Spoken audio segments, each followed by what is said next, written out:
Suge Knight speaks out, and what Suge said really stood out to me. Suge said, the raids wasn't about Diddy.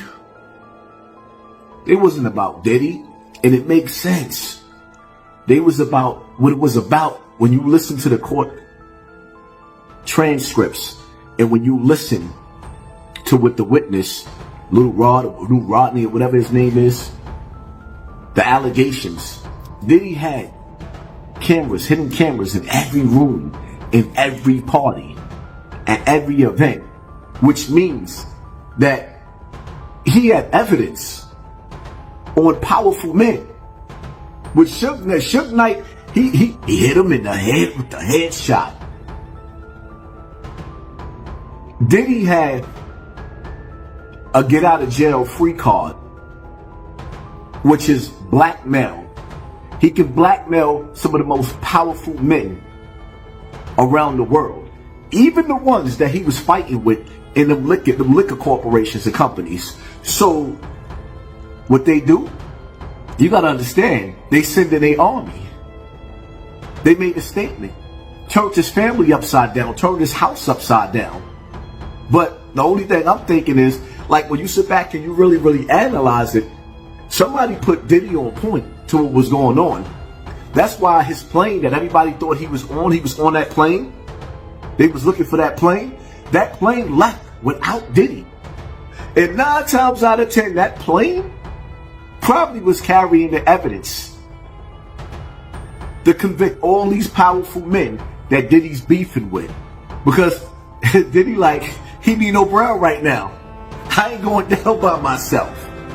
But if they catch that evidence, he ain't got nobody else to point the finger at. He can't prove it. All right, well, he's changed his name many times over the years. You might know him as Sean Combs, Puff Daddy, Puffy, Puff, P. Diddy, or just Diddy, the D, the I, the D, the D, the Y.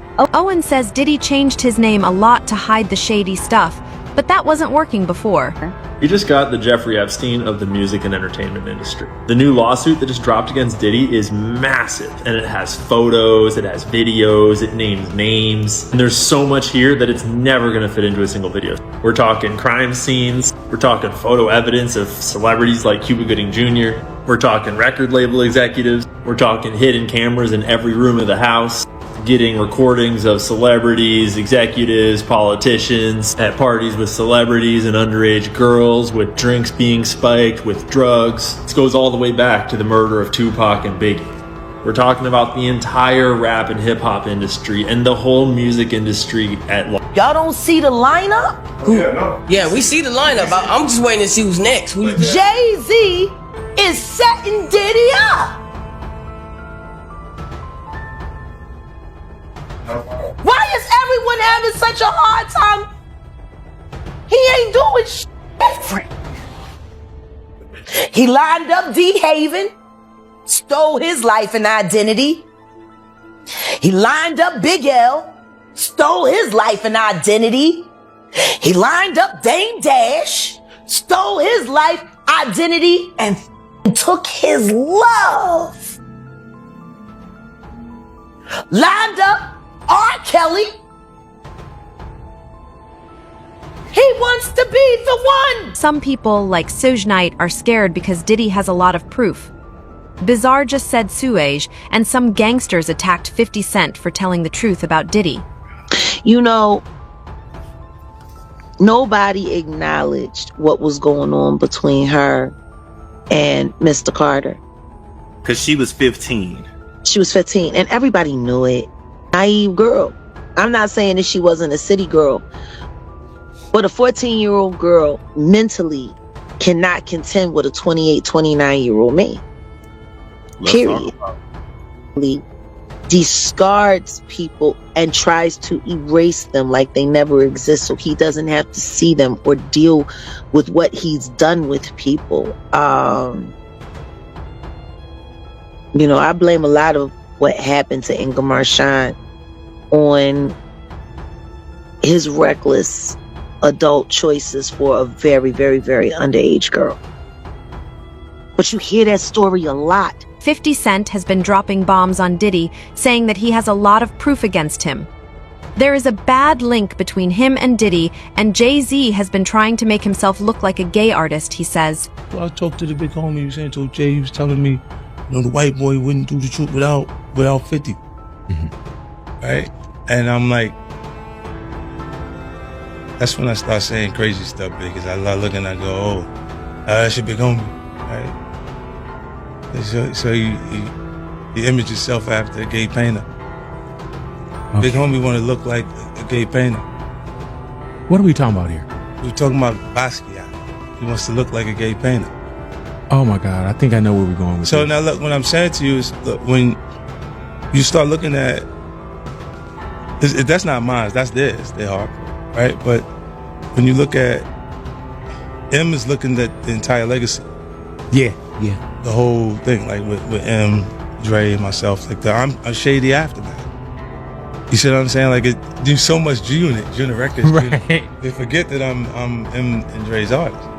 You see what I'm saying? Like, but that's just the way it was. Like, were you a part of it? Even like you say, you weren't on the ad, right? Yeah. When we saw the initial asset that came out, and you weren't on there, but were you already a part of it?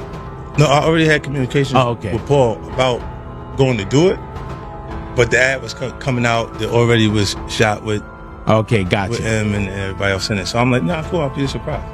Like, it's cool to be surprised. Right. Yeah, I was surprised too. I remember at rehearsal, I was like, man, what the hell? I won $20. Right. Yeah, me and Louis betted against it, and I was like, Fitty's gonna show up. Watch. When nobody, like when I reach out because I want to see what the complications are, when nobody has any information about it, and it only came from that angle, I have to believe that was something from that. Did you and Jay-Z ever have a conversation, or y'all in different offices as far as like? We don't need to talk about nothing. I heard that. Yeah.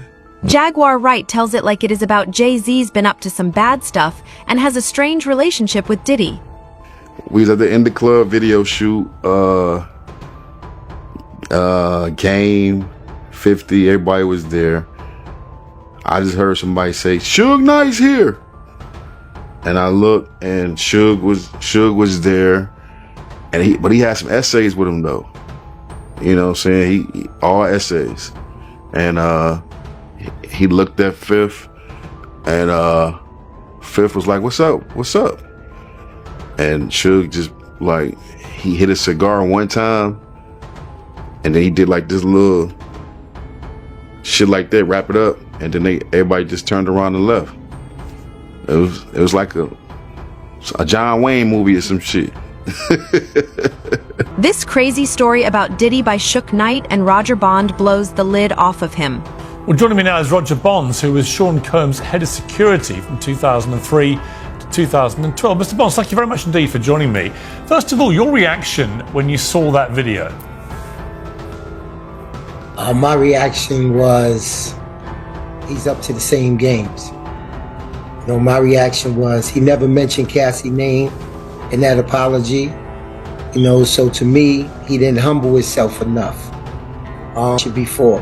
And this was back in 2012. So that's why I was so adamant on what I said yesterday after he posted that apology, because it comes a time where it's like, you can't just say anything you want to say and think that people gonna accept it. You know what I'm saying? I think it's a God syndrome, you know?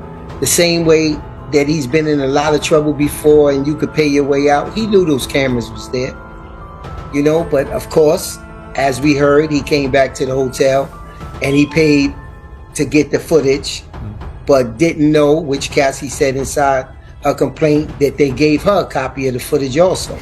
You know what I'm saying? So when you go through life just paying your way out, I really feel like he wasn't sorry about that. Yeah, he might be sorry now. He's sorry that he got caught. But if that was a one-time incident, then I would say accept his apology. But I think in that apology, he said what he thought people wanted to hear. Now, Knight says that the raids are going to take down more than just Dad, and Bond spills all the pain from the Cassie assault case.